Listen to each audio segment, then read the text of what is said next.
জীবনের এই মাঝামাঝি সময়ে যে ফ্যামিলি টাইম একটা স্পেন্ড করা, কোয়ালিটি টাইম স্পেন্ড করা, আসলে এই সময়টা বুড়া বয়সে অনেক বেশি মিস করব আলহামদুলিল্লাহ। অ্যান্ড এই স্মৃতিগুলা আপনার বুড়া বয়সী ঠোঁটের কানির এক ফোঁটা হাসি হয়ে উঠবে। যাই হোক, আজান বাবু কিন্তু ঘরের মধ্যেও কার্টুন দেখতে ব্যস্ত, অ্যান্ড ফোনেও তার বাবা একটা ফোনের লাগাই দিছে কার্টুন দেখার জন্য, যেন আজানকে নিয়ে বের হলে কার্টুনটা ওখানে সেট করে দিতে পারে। অ্যান্ড আজান অনেক বেশি এনজয় করতেছে। আপনাদের আজান বাবু কিন্তু এখন হর্ন বাজাতেও শিখে গেছে আলহামদুলিল্লাহ। সে হর্ন বাজাচ্ছিল অ্যান্ড অনেক বেশি হ্যাপি হচ্ছিল।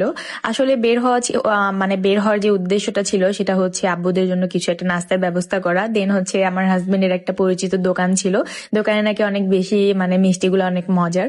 তো আব্বুর জন্য মিষ্টি নিয়ে নেয়, অ্যান্ড মিষ্টি নিয়ে দেন আমরা বাসায় ফিরি। আজকে আমাদের অনেক ভালো একটা সময় পার হয়েছে আব্বুর সাথে। তারপর আমরা আমার হাজবেন্ড তো যাইতে যাইতে কিন্তু আমার আব্বাজানটাও ঘুমিয়ে যায় বাসায় যাইতে যাইতে। অ্যান্ড এই তো আজকের ভিডিওটা এই পর্যন্তই ছিল। দেখা হয়ে যাবে নেক্সট ভিডিওতে। নেক্সট কিন্তু আরো একটা সুন্দর ব্লগ আসতে চলেছে আমার আব্বুর সাথে। সবাই কিন্তু দেখার জন্য অবশ্যই আমার পেজটা লাইক দিয়ে রাখবেন। তো আজকের ভিডিওটা এই পর্যন্তই শেষ করছি। Thank you so much for watching.